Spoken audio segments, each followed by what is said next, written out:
All right, get ready because today we are going to dive into something really unexpected, like a total paradigm shift in how we think about Dogecoin. Dogecoin. Yeah, Dogecoin. But before you start picturing all those memes and rocket emojis, let me be clear. Right. This deep dive is about something way more substantial, something brewing under the surface. We're going to explore this thing, RTBNXH. RTBNXH. It's, this technology that claims it can turn Dogecoin into, get this, a platform for music creation. Wow. I gotta say, color me skeptical, but also super curious. I mean, is this just a publicity stunt, or is this like some real innovation? What do you think? Well, what's really got my attention is that, we're going beyond just simple tokens and NFTs here. Yeah. RTBNXH is claiming to be actually functional software built right onto the Dogecoin blockchain. Okay. A multi-track recording studio you can access through your crypto wallet. Okay, I admit, that sounds pretty cool. Yep. But hold on, before we get carried away, can you, break that down for someone who might not be super familiar with all the technical stuff? What does that actually mean, for like a regular person? Sure. Imagine what I call a DAW, a digital audio workstation, which is basically a software version of a recording studio. Okay, yeah. Now, picture accessing and using that DAW, right, directly through the blockchain. You'd have all your standard layouts, your tracks, mixing controls, even the ability to upload your own audio files, all within this blockchain environment.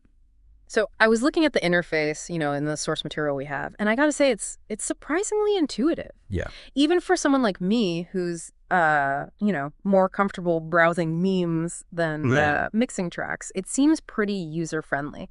But to actually build something this complex right on the blockchain, that's gotta be a massive, really massive technical accomplishment, right? Oh, absolutely. Yeah. It is. And it signals a pretty significant, I think, leap forward in how we think about what blockchain can do. We're moving past just simple tokens that represent ownership to actual software applications that operate within the blockchain itself. So think back to the early internet, right? Those first websites, super basic, almost, trivial at the time, right? But looking back, they were like the foundation for this whole interconnected digital world we have today. So are you saying that this could be like a similar kind of moment for blockchain, where something that seems, kind of niche could actually pave the way for a much bigger, broader transformation? That's the exciting part, the possibility here. And get this, RTBNXH isn't just aiming for any blockchain. They're specifically going for what some might call the underdogs, Litecoin, fractal Bitcoin, proving their concept there before tackling the, more well-known Dogecoin. That's interesting. Why not just go straight for the blockchain with the most users? I mean, wouldn't that make more sense? Well, there are a couple of strategic reasons at play here. Firstly, working with those underdog blockchains, it offers them a less crowded development environment. They can iterate faster, experiment more freely, refine their technology without all the intense pressure and scrutiny that comes with a bigger platform. Makes sense. Yeah, like a testing ground where they can perfect their tech before going big, right? Exactly. Right. Secondly, you see, those smaller blockchains often have lower transaction fees, which is a big deal when you're dealing with software that needs to interact with a blockchain constantly. Right. Okay, so lower costs, less competition, more room to experiment. It's starting to become clear why they chose this path. And let's not forget the community, right? Those underdog blockchains often have really dedicated, passionate communities, communities that are actually open to innovation and trying new things. Yeah, they're not just users, they're kind of active participants in building the blockchain itself. Precisely. By engaging these communities first, RTBNXH can build a loyal following, a base that can then help them expand later on. That's a pretty clever strategy, I have to admit, but you can't ignore their passionate, let's say, marketing approach. Their, what they call manifestos, are filled with bold pronouncements, almost over-the-top language. Yeah. I mean, I read one excerpt that literally said, "The order is not bound by convention. We are the architects of innovation, the disruptors of limitation, the vanguard of an era where creativity knows no chains."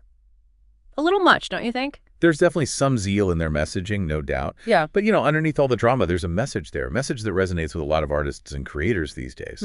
This desire for more control over their work, getting paid fairly, and finding new ways to connect with their audiences. RTBNXH is tapping into that energy, that feeling. So if we, strip away all the theatrics, what are they actually trying to do here? What's their goal? At their core, I think they're aiming to disrupt the traditional power structures in the music industry. They're imagining a world where artists don't need record labels or distributors to get their music out there. Yeah. A world where they have total ownership and control over their creations, and where the blockchain is the platform for both creation and distribution. That's a pretty ambitious goal, I'd say.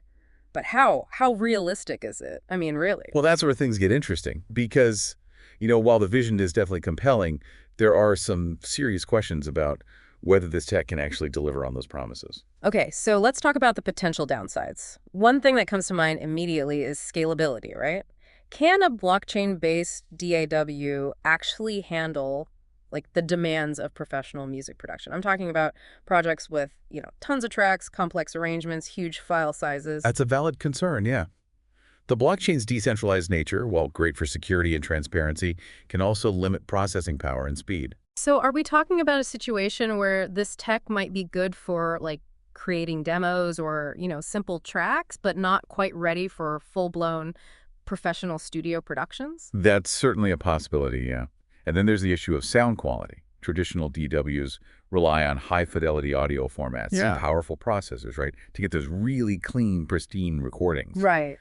Can a blockchain-based system really match that level of quality? It's hard to say for sure without more testing and comparing, The sources we have, they suggest the audio quality is, decent.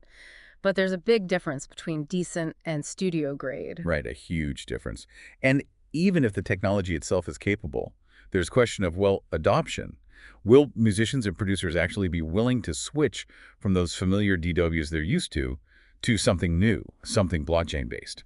That's a big hurdle. The music industry, I mean, they're notoriously resistant to change. Trying to convince people to abandon their comfortable workflows and embrace a completely new way of doing things, that's a tough sell. It's like trying to convince someone to trade in their beloved classic car for a self-driving electric vehicle. Even if the new tech is objectively, better in a lot of ways, there's just that comfort and familiarity with the old way of doing things. So we have this potentially groundbreaking technology, but it's got some serious challenges.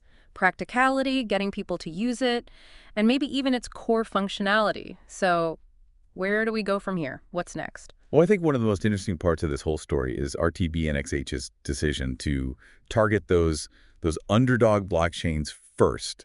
It's a counterintuitive move, and it raises a lot of questions about their motives, their vision for the future. Right, let's dive into that a bit deeper. What's the advantage of starting with a smaller, less established blockchain? Is it really just about lower fees and a more forgiving development space, or is there something more strategic going on here? Oh, it's more strategic than just the practical stuff. Most crypto projects, they all rush to the biggest blockchains, chasing that huge potential user base. Right. But RTBNXH, them going this underdog route, it signals something different, like a different philosophy. You know what I mean? Okay, I'm curious, what kind of philosophy are we talking about here? Well, their choice, it reflects a belief in, building from the ground up, growing a really dedicated community before aiming for the mainstream, Those underdog blockchains, they're often, they're home to these passionate people who are really invested in the technology, want to see it succeed. It's fertile ground, really, for nurturing a project like RTBNXH. So it's almost like a band, building a following by playing small gigs, word of mouth, before trying to get a record deal, right? Exactly. That's a great analogy. By engaging with these smaller communities, they can get valuable feedback, they can refine their product based on real-world use, and they can build a loyal user base that'll really champion their cause. Yeah, and I imagine this approach also helps them, stand out from the noise, right? All the other projects on the bigger, more crowded blockchains. Absolutely. Yeah. It's easier to get noticed when you're not competing with hundreds of other projects all, screaming for attention. Right. It's like picking your battles, Focus on a niche market first, establish a strong position, build some momentum, and then you venture out into the more competitive space. Exactly. But let's flip the coin for a second, What about the downsides to this strategy? Are they maybe limiting their potential by staying in this smaller pond for too long? There's definitely a risk, of missing out on what they call network effects, the benefits that come with being on a larger blockchain, right? Right. A smaller user base, well, that means fewer potential creators, fewer listeners, Yeah. and just less overall activity on the platform. So it's a trade-off, right? Focused growth within a dedicated community versus, the potential for explosive growth on a larger platform. Exactly. It's a classic trade-off. And I'll have to see if RTBNXH can navigate that transition successfully. Their move to Dogecoin, that's a crucial test, right? They're moving into the mainstream now. And it'll be really interesting to see if their underdog strategy, if it translates to success on this bigger stage. Yeah, it's like they've graduated from playing those small clubs to headlining a festival, Yeah. right? The stakes are higher, the audience is bigger, and the expectations, they change. Exactly, exactly. And while Dogecoin, it's got this massive enthusiastic community, it also has its own, unique challenges. The culture there it's very meme-driven, lots of humor, which can sometimes overshadow serious, technological developments. Right. It's almost like there's this risk that RTBNXH could get lost in the noise, right? That people might just see it as another, meme-driven project instead of a real technological innovation. Absolutely. They're going to have to walk a fine line there. They need to leverage that community's energy and excitement, but also they got to demonstrate the actual value and the potential of their technology. Yeah, it's a real balancing act for sure. But let's get back to the technology for a second. We've talked about scalability, sound quality, adoption, but what about security? Is there a risk that these blockchain-based DIWs could they be more vulnerable to hacking or data breaches? That's an important question, and one that RTBNXH is going to need to address head on, very clearly. The blockchain itself, generally speaking, is considered very secure. That's because of its decentralized nature and the fact that it's immutable, right? Can't be changed. But the security of any application built on top of the blockchain, that really depends on how it's implemented, and the security practices of the developers. So it's not just about the blockchain's inherent security. It's also about how securely the software itself is designed and built, right? Exactly. And that's where things can get, a little tricky. Blockchain development, I mean, it's still a relatively new field. There's a lot of experimentation, a lot of, innovation happening. Yeah. And they can lead to vulnerabilities, especially in the early stages. It's like building a house, right? Even if you have a solid foundation, if the house itself is poorly constructed, it's still going to be vulnerable to the elements. Perfect analogy. And when you're dealing with sensitive information, right, like music recordings, user data, and potentially even financial transactions, well, security becomes absolutely paramount. So how can users be sure that their data is actually safe when they're using, a blockchain-based DIW like RTBNXH? Transparency is key. RTBNXH needs to be open about their security practices, their code. It needs to be auditable, and they need to work with security experts to make sure that their platform is really robust, and that it can withstand, attacks. So it's not enough for them to just say, hey, it's on the blockchain, it's secure, right? They need to actually prove it, show their commitment to security in a way that's transparent and verifiable. Absolutely. Yeah. And they have to, be proactive about addressing any vulnerabilities that are discovered. Yeah. They need to quickly patch any holes, and they've got to communicate openly with their community about it. Right. It's about building trust, demonstrating accountability, just like any other tech platform that handles sensitive information. Exactly.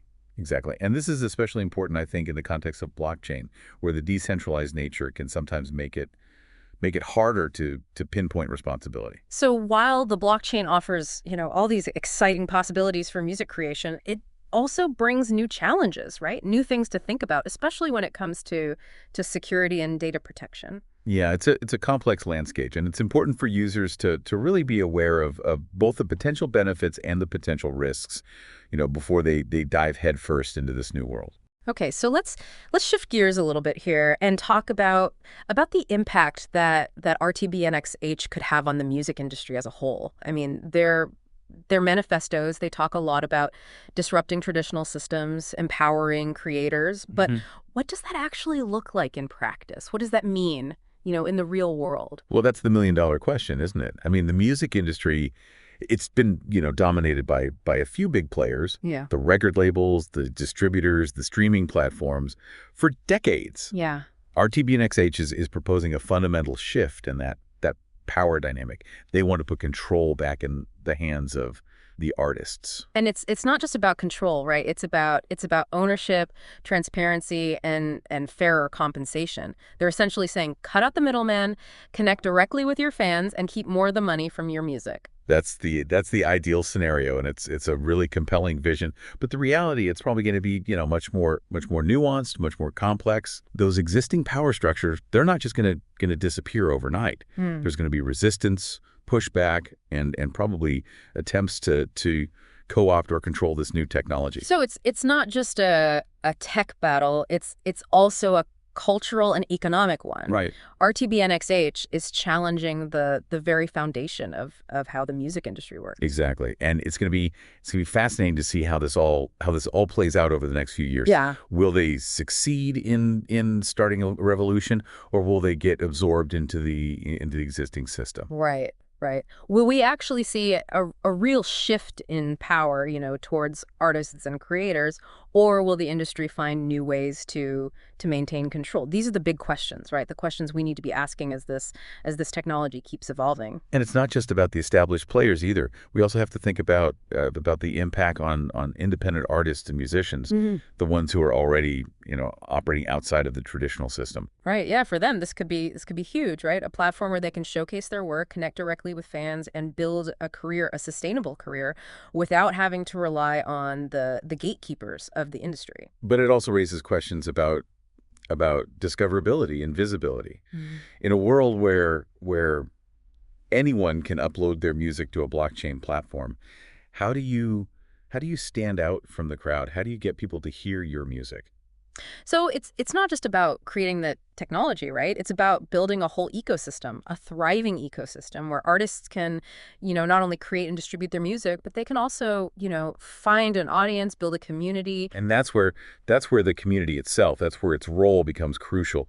RTBNXH's success, it really hinges on their ability to foster a vibrant, engaged community of creators, listeners, supporters, people who are actively participating in the growth and development of the platform. Yeah, it's about creating a movement, right? Not just a piece of software. Exactly. And that's something that goes beyond just the technical aspects. It's about building trust, encouraging collaboration, nurturing a shared sense of purpose. It's about creating a space where people, they believe in the vision, and they're willing to invest their time, their energy, their creativity to make it a reality. And that's where things get really interesting, because if RTBNXH can pull that off, if they can build a truly thriving ecosystem, then they might just have a shot at disrupting the music industry in a way that we've never seen before. But it's not going to be easy, right? There are big challenges ahead, and the outcome it's uncertain. But one thing is for sure, this is definitely a story worth watching. Okay, so we've covered a lot of ground here. The technology, the challenges, the potential impact on the music industry. But what about the listener? Where do they fit into all this? What does this mean for them? That's a really good question, and it gets to the heart of why this whole story is so fascinating. RTBNXH, it isn't just about empowering creators. It's about changing the whole relationship between artists and their fans. Okay, I like that. Break that down for me. How does it change that relationship? Well, in the traditional model, fans they're basically passive consumers. Right. They listen to music, they buy albums, maybe go to concerts. But there's this distance, this separation between them and the artists. Right. You're interacting with the music, the artist's image, but not really with the artists themselves. Exactly. And RTBNXH wants to bridge that gap. They want to create a more direct, more interactive connection. Okay. Imagine a world where fans can, not only listen to the music, but they can actually contribute to its creation, give feedback, even invest in their favorite artists' projects. So it's almost like turning fans into active participants, right? Like Yeah. they're part of the creative process, not just passive observers. Exactly. And that participation, it can take a lot of different forms. It could be something simple, like, leaving comments on tracks or suggesting ideas. Or it could be, more involved stuff like contributing vocals, playing instruments, or even, helping fund an artist's next album through some kind of decentralized crowdfunding platform. Wow. That opens up a whole world of possibilities. It's like a virtual studio, where artists and fans can just come together and create something really unique. Yeah, and it's not just about the creative side either. It's also about, giving power to the fans financially. RTBNXH, their vision includes like built-in systems where fans can directly support the artists, cut out those traditional gatekeepers and make sure that more of the money actually goes to the creators. So it's about, getting rid of the middleman, the record labels, the distributors, the streaming platforms, and creating a system that's more equitable, more transparent, where artists are, they're fairly compensated for their work. That's the ultimate goal, yeah. And while it's early days, the potential is there to really revolutionize the way music is made, distributed, consumed, the whole thing. It's a really bold vision, and I'm sure a lot of artists and fans are excited to see it happen. But let's be realistic for a second. There are going to be some bumps in the road, right? There are going to be challenges. Oh, absolutely. And I think one of the biggest hurdles is going to be, education and awareness. Most people, especially the ones who aren't already into crypto, they've never heard of a blockchain-based DAW. They don't know how it works. Right. So RTBNXH, they've got a lot of work to do, not just in developing the technology, but also in explaining it to a wider audience. Yeah, they got to make the complex simple. They got to demystify the technology. Yeah. And highlight the benefits in a way that makes sense to both creators and fans. They have to show people that this isn't just some, weird tech experiment. It's a real tool that can help them create, connect, and earn money in new and exciting ways. Exactly. And they have to do it in a way that's engaging, accessible, and maybe even a little fun. I mean, come on, we're talking about music here. Right. It can't just be all, technical jargon and abstract concepts. It needs to connect with that emotional power of music, the joy of creating, the excitement of finding other people who share your passion. Yeah, it needs to capture that spirit, that essence of what music is all about, and show how this technology can, amplify those experiences, make them even better. So where does that leave us? We have this potentially revolutionary technology, a passionate community, a vision for a more equitable and creative future for music. But, like we said, there are some big challenges ahead, both technical and cultural. Yeah, it's a story that's still being written, and the ending, well, it's far from certain. But one thing's for sure, this is definitely something worth paying attention to. It's a glimpse into a possible future, right? A future where technology empowers creators and fans in ways we've never seen before. A future where music, breaks free from all those old constraints and thrives in a decentralized, collaborative global ecosystem. And if RTBNXH pulls it off, it could have a ripple effect, far beyond just the music industry. It could inspire similar innovations in other creative fields and really change the way we think about ownership, about value, about the creative process itself. It's a story that's just getting started, and we'll be here to follow it every step of the way. But for now, we encourage you to go out there and explore for yourself. Check out RTBNXH, play around with the technology, see what sparks your interest. Who knows? You might just be part of the next chapter in this unfolding story.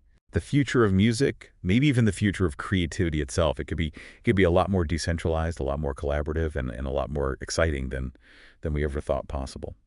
And that's a wrap on our deep dive into this audacious evolution of Dogecoin. Until next time, keep exploring, keep questioning, and keep diving deep.